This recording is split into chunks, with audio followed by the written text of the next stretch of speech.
രണ്ടാം LDF സർക്കാർ 5ാം വാർഷികത്തിലേക്ക് കടക്കുന്നു. 4 വർഷം പൂർത്തിയാക്കിയ ഇന്ന് നാടെങ്ങും ഇടത് പ്രവർത്തകർ വിപുലമായ ആഘോഷ പരിപാടികളോടെ വാർഷികാഘോഷം സംഘടിപ്പിച്ചു. മുഖ്യമന്ത്രിയും മന്ത്രിമാരും നെടുമ്പാശ്ശേരി അന്താരാഷ്ട്ര വിമാനത്താവള ലോഞ്ചിൽ കേക്ക് മുറിച്ചാണ് 5ാം പിറന്നാൾ ആഘോഷിച്ചത്. ആഘോഷത്തിന്റെ ചിത്രങ്ങൾ മുഖ്യമന്ത്രി ഫേസ്ബുക്കിൽ പങ്കുവച്ചിട്ടുണ്ട്. ഈ സർക്കാർ അധികാരത്തിലേറിയിട്ട് 4 വർഷം പൂർത്തിയാവുകയാണ്. കഴിഞ്ഞ LDF സർക്കാരിന്റെ തുടർച്ചയാണ് ഈ സർക്കാരും എന്നത് കണക്കിലെടുക്കുമ്പോൾ വികസനത്തിന്റെയും സാമൂഹ്യ പുരോഗതിയുടെയും നവയുഗം 10ാമത്തെ വർഷത്തിലേക്ക് കടക്കുകയാണെന്ന് പറയാം എന്നാണ് അദ്ദേഹം പറഞ്ഞത്. 2016 അധികാരമേൽക്കുമ്പോൾ ജനങ്ങൾക്ക് നൽകിയ വാഗ്ദാനങ്ങൾ ഒന്നൊന്നായി നിറവേറ്റാൻ സാധിക്കുന്നതിൽ അഭിമാനവും ചാരിതാർത്ഥ്യവുമുണ്ട്. ആ ചാരിതാർത്ഥ്യത്തോടെ ഈ വാർഷികത്തെ എതിരേൽക്കുന്നു.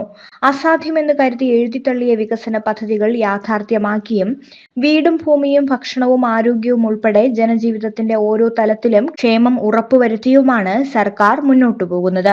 പ്രളയവും പ്രകൃതി ദുരന്തങ്ങളും മഹാമാരിയും നമുക്ക് മുന്നിൽ വെല്ലുവിളികൾ ഉയർത്തി. പ്രതിസന്ധിയുടെ ഘട്ടങ്ങളിൽ നാടിനായി നിൽക്കേണ്ടവർ പലരും നമുക്കെതിരായി നിന്നു.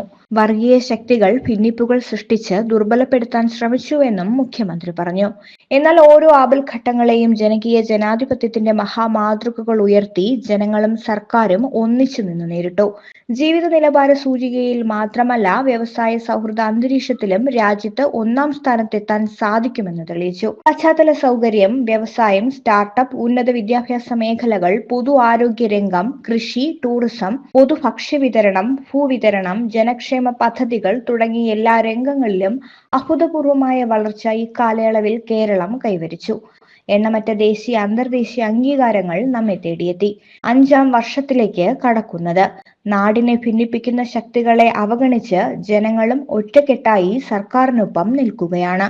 ഓരോ വാർഷികാഘോഷ വേദിയിലും അലയടിക്കുന്ന ജനസാഗരം ഈ സർക്കാർ തുടരും എന്നുള്ള ഉറച്ച പ്രഖ്യാപനമായി മാറുകയാണ്.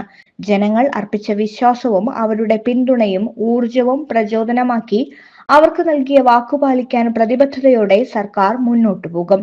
ഈ വാർഷികാഘോഷ വേളയിൽ നാടിന് നന്ദി പറയുകയാണ്. പ്രിയ ജനങ്ങൾക്ക് അഭിവാദ്യങ്ങൾ. മുഖ്യമന്ത്രി ഫേസ്ബുക്കിൽ കുറിച്ചു.